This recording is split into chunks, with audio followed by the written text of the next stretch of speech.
If there's one thing I love doing in Minecraft, it's making incredible builds. But since we already did that in the last episode, I think we should do my other favorite thing. Making awesome terrain. One of my favorite aspects of this world is how we've taken this boring old plains biome and turned it into a lush paradise with mountains, caves, and gardens to explore. And today I want to take that to the next level. I built this tiny farming community a long time ago, and while I love the tangerine orchard and mud hut aesthetic we have going on, if these farmers are going to be feeding themselves and potentially even parts of a larger kingdom, we're going to have to expand the operation substantially. Which is why today I'm going to be taking this ugly bit of land and transforming it into a living, breathing community. And there's no better place to start than with some paths. Actually, I lied, because before I put the paths in, I want to prepare the terrain just a little bit. At the end of the day, Minecraft generation, particularly in a plains biome, can be a little bit unimaginative. So rather than conform to what we already have, we're just going to do things in the spirit of the natural terrain. I decided to break up the hill in the center by turning it into more of a cliff face with paths running around it, because for the land to be usable for agriculture, it needs to be flat-ish, but that doesn't mean it has to be boring, and I've found that often the best way to maximize land use while keeping the terrain interesting has been to make cliffs. So that's what I did, and I think just this one tiny change is going to make walking through the village so much more interesting than it otherwise would have been. And I just had to take a short break from finishing up this path to show you some of these dirt blocks that are just randomly sticking up in places. I got rid of most of them because, I mean, obviously they're super ugly. But these are actually a remnant from before I got the data pack to stop Endermen from picking up blocks and, well,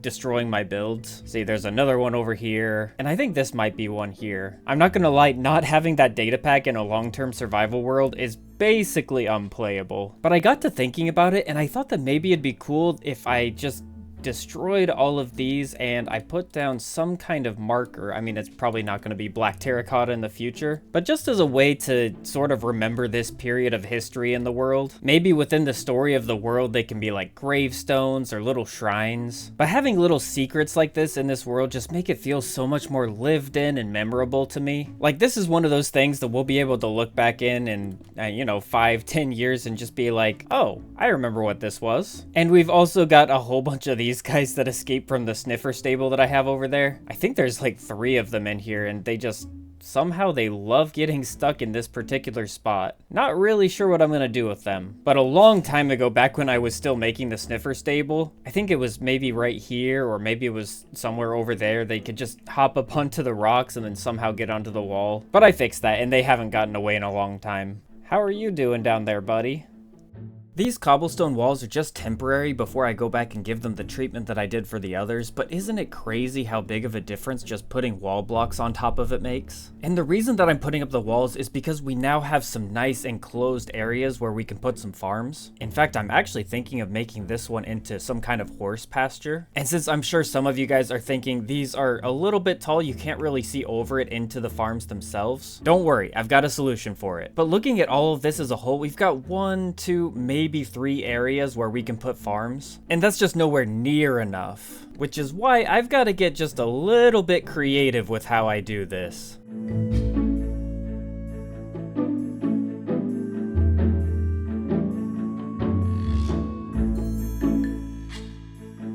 And while it's still just a rough outline, it really feels like things are coming together here. In fact, if I go into free cam, you can see on top of the 1, 2, 3 fields that we already had before, we've got so much more. We've got 1, 2, 3, 4, 5, 6, 7, and then I even added this 8th one over here on this side. Guys, this is gonna be so awesome. But to be completely honest, this is where the real work begins, because there's a lot of work that needs to be done here. I'm thinking that maybe this wall and this wall are just a little bit too flat. You know, there's a few areas where we could change up the shape just a tiny bit and make it look a little bit better. One thing that I am really happy with is we've got these little staircases going throughout, so you can access each of these little farming terraces. I've added little caves underneath the top of this hill, and that connects the pasture up to these 2 fields. In fact, I put this staircase in too, so you can access it from the top, but I'm thinking that maybe if I just destroy a little bit here, then there we go. We've got another pathway into this little cave area. And I just love how interconnected everything is. I'm actually really excited to be building these farms into the ravine here. I still remember sometime around the beginning of the series when I first realized that this huge ravine was here. Still don't know how I missed it. But but ever since then I've always wanted to incorporate it into the village, and I really like how we've done it. And while at the moment I don't have any plans to extend it any farther down, I do think it'd be really cool because we've got a massive we've got a massive cave system down here that I use for farming, you know, all sorts of things. In fact, I think these chests have been here since like the first episode. There's like yeah, I haven't checked this in a long time, but yeah, look at all this space down here. There is just, yeah, all of my strip mines are down there. Did a bunch of tough mining in here. I don't know, let me know down in the, oh, seriously, excuse me, sir. But let me know down in the comments if you have any ideas for how I can turn this gigantic cave into something, because at the moment, I'm not really thinking of anything in particular. But back to the project at hand, we have got to sleep because I've got none of this lit up right now. And now I think it's time we get to work on making these little terraces actually, you know, farmable. Doing this kind of terraforming is honestly a lot of work, but since I've done so much terrain in this same style throughout the world, it's gotten to the point where it's almost relaxing. Or it would be if it weren't for the creepers running around leaving you at 2 hearts. I usually start by covering everything in cobble deep slate, and then I'll come back later with the tough, acacia wood, and regular deep slate with some mud used in some of the nooks and crannies.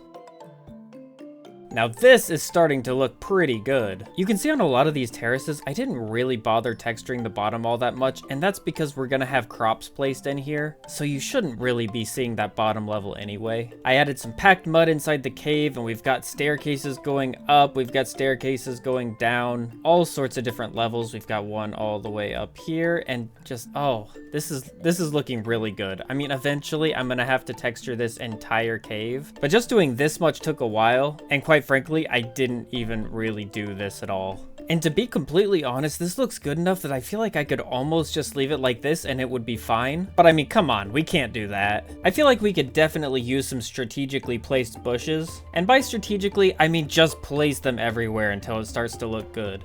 Okay, I said that as a joke, but that's pretty much what I just did, and it looks pretty great. Let's just try doing the same thing with vines. And now I need more vines. And since I'm pretty sure you can't actually bone meal vines, I know it's kind of hard to tell, but I'm holding down the right click button right now, like, see, yeah, there you go. So I think jungle trees are actually going to be our best source of vines. I guess we can mark down vine farming as yet another use for happy ghasts. And actually, I did come up with a name for the happy ghast, and while it's not one of the ones suggested in the comments, sorry guys, my series, my rules, I think you'll agree that it's a pretty great name. Everyone say hello to Magellan. He's really cute. Oh, okay. I thought that was one of my runaway skeleton horses. Oh, where did I leave my bow? Oh, there it is. I mean, oh, hey, does he burn in the, okay. I think he burned. That's good. You burned, you didn't burn, and you have a helmet, so you're not burning. Can I not hit the horse? Maybe? Yeah, let's go. I honestly have absolutely no idea why I'm keeping all of these because I already have too many, but I mean, why not? All right, here we go. Yeah, I really need a skeleton horse stable. Oh, hey, there's the missing horse. All right, I know this is a bit too much, but I'm thinking if I go around shearing everything that I don't want, then it should look pretty good. Yeah, maybe it's time to do something about those walls. I really like these walls that I designed for the village. It gives it a really rural and distinct feel as you're walking through, but it does mess with the view. I designed these to look like the really cool stacked stone walls that you find all over Jeju, and personally, I think it does a really good job. Unfortunately, it's really hard to do it without making it at least 2 blocks high. So in the case of situations like this melon and pumpkin farm, I mean, you can see that if I didn't have either of these breaks in the wall, then you just wouldn't even be able to see into it. So what I want to do is I want to find strategic areas, and I just want to sort of get rid of the wall. But similar to the melon and pumpkin farm, I want to do it in a way that makes it look like the wall is sort of falling down and we've got rocks strewn everywhere. And I think this is kind of the best of both worlds, because now we've got sort of realistic lore in the village, but we've also got these areas where it's almost like going into an art exhibit and you can look inside and you've just got this perfect shot of the fields inside here. So I want to do the same thing in the new areas of the village. I mean, maybe I can do something here, or I can put one here. I don't know, I'll worry about exactly where we put them later. But for now, I think it's time we start coming down into these little terrace farms that we've created. Excuse me, sir. Oh, wow.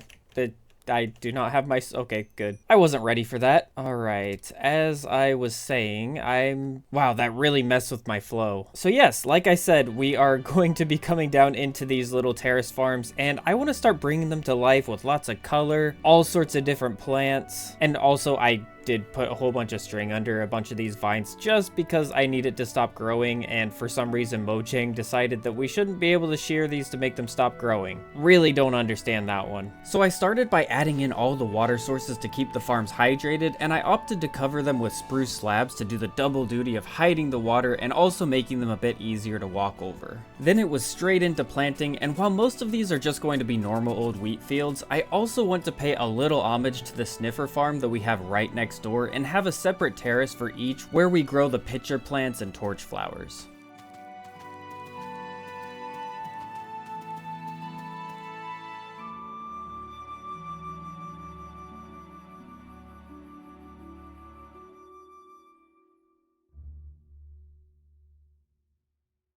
This is gonna sound stupidly obvious to most of you, but I just realized that these dry grass blocks are basically perfect for wheat fields. Like, look at this, it's such a tiny change, but all these little bits of dry grass, they just break it up a little bit, and I think it looks so much better. I even used some of the short dry grass in a few areas, and it almost makes it seem like maybe the wheat isn't growing quite as well here. Yeah, I think this is an excellent addition to wheat fields. And I know it's already been a little bit since the update, but I just feel like this dry grass is one of my favorite new additions to the game in a while, because it feels like every other day I'm just finding some new use for it that enhances a build or just gives it that little touch that makes it look perfect. I love how it gives the forest a little bit of that drier color. And like here in the village, I remember I put these dandelions down because I wanted them to look kind of like weeds, but doesn't that dried grass just look even better? I certainly think so, so I'm gonna be replacing all of these with dried grass. And when I add some extra grass onto the rest of these paths, I'm definitely gonna use some more of this. And if we look through our little picture frame, we can see it looks really good. There's still a few things that I need to finish, like all of these walls aren't completely done, but I'm gonna save those for when I do all the other walls, just because then I only have to gather all the resources once, and it just makes it easier. But still, this is looking exactly like I envisioned. In fact, it probably looks even better from up higher. Let me just go all the way to the top of the museum we have here. Nailed it. Okay, this is looking great. I really love how having the cobblestone walls around everything makes it so easy to differentiate everything even from a distance. And this is just honestly exactly what I wanted it to be. So with this one mostly out of the way, let's get another one done.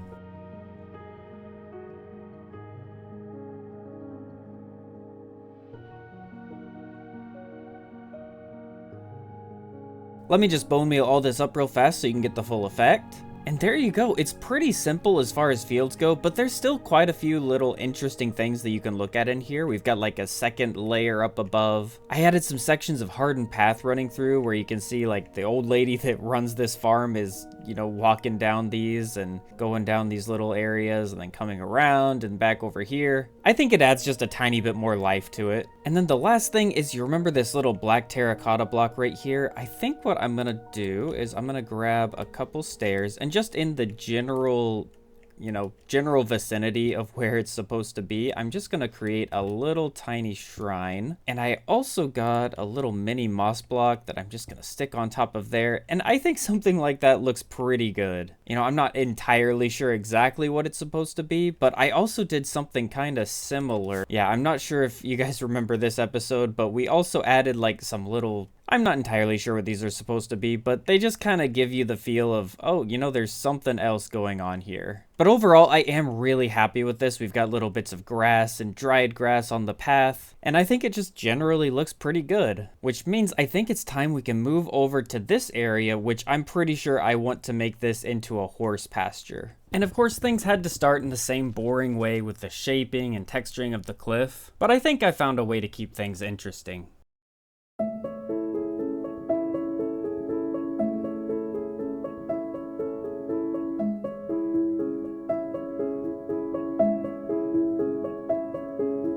I'm not entirely sure what to think about this tree. On the one hand, I am really proud of it. It's sort of one of my first attempts at one of these wider, bushier trees, but I still don't know if it's great. I think there's definitely parts of the shape that could have looked a little bit better, and I think I definitely like it from certain angles more than others, but hey, it's a good first try. One thing that I ended up doing quite a bit with this tree is I have a whole bunch of sort of freestanding, unconnected fences, and I'm not sure if that's exactly the way to go, but I think it looks fine because, you know, when you see like trees in real life, you don't really see the full branches, you just kind of see little bits of the wood underneath. I don't know, I think I'll be able to do better next time, but it's a good first attempt. The terrain, of course, I feel much more confident with, and I think this looks great. In fact, actually, I want to come over here and let's just put like a little bit of a fence there, just so that we don't have the horses running through and trampling the fields. And there's also a reason that I put the tree over here in this corner right up against the fence, because I thought of a really interesting idea. I see trees growing up against fences all the time in real life, and one thing that I always notice are the ways that the roots of the tree sort of overpower the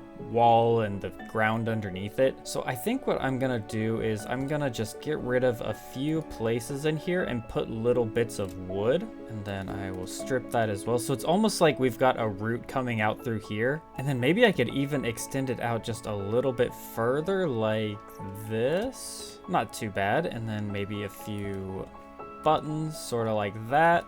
And it's not perfect, but I think you sort of get the idea of like a root of the tree is coming down and then it's coming out of the ground and then back in. In fact, actually, if it's coming out, it should probably also be there. I think that looks pretty good. And once we fill this little plaza area with other stuff, I think it'll blend right in. Just gotta take a little nap in my treehouse because this place is still not lit up. But overall, I think this is looking really good. I love how the branches and the leaves stick out over the path, and even from pretty far away, I think it looks fine. Which means that all we have left to do is add in a little drinking trough for the horses and roughen up the ground to make it look a little trampled in the center and around the water. And of course, a little bone meal action everywhere else never hurt.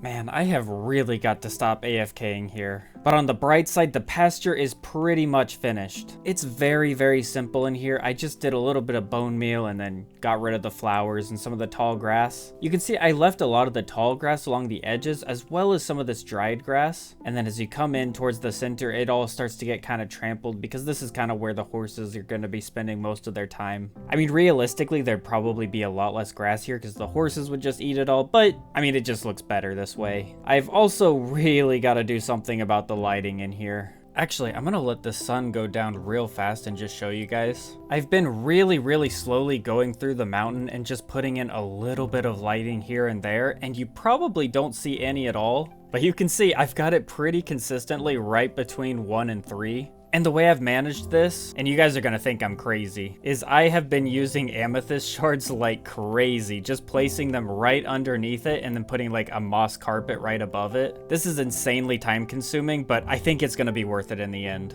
I mean, clearly I'm not done yet. Oh. Oh.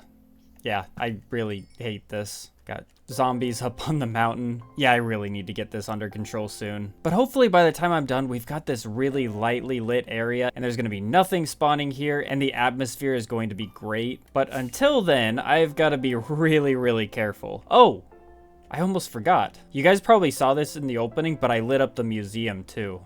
Let me just turn up the render distance real fast. Yeah, look at that. Doesn't that just look so cool on top of the mountain? It looks great during the day, but it just looks even more incredible at night.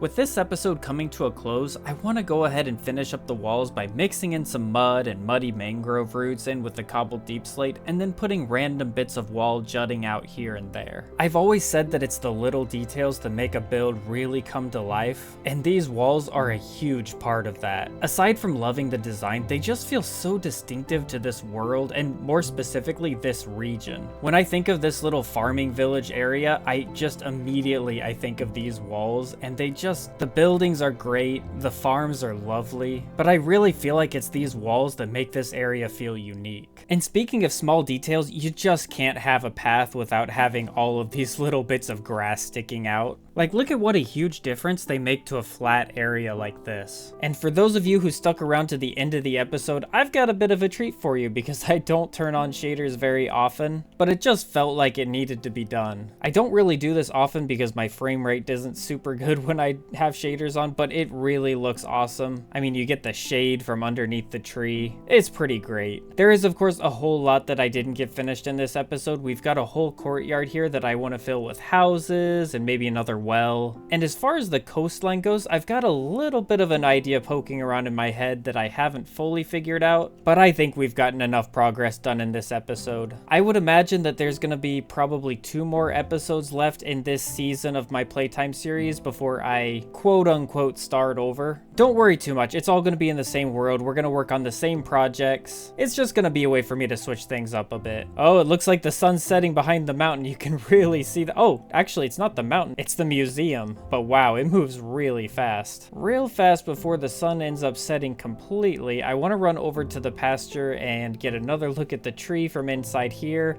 Wow, this looks so cool. Hopefully the frame rate doesn't bother you guys too much. I'm kind of sorry about that. This is the reason that I don't run shaders very often, but we also have this little cave area in here that I haven't quite fully finished. I've still got to cover all of this in deep slate, and I'll probably bring like some tuff and stuff in as well. But the wheat fields look beautiful, and the torch flowers down here below, wow. I'm so happy with this. Okay, I need to really fast go over and sleep, but oh wow.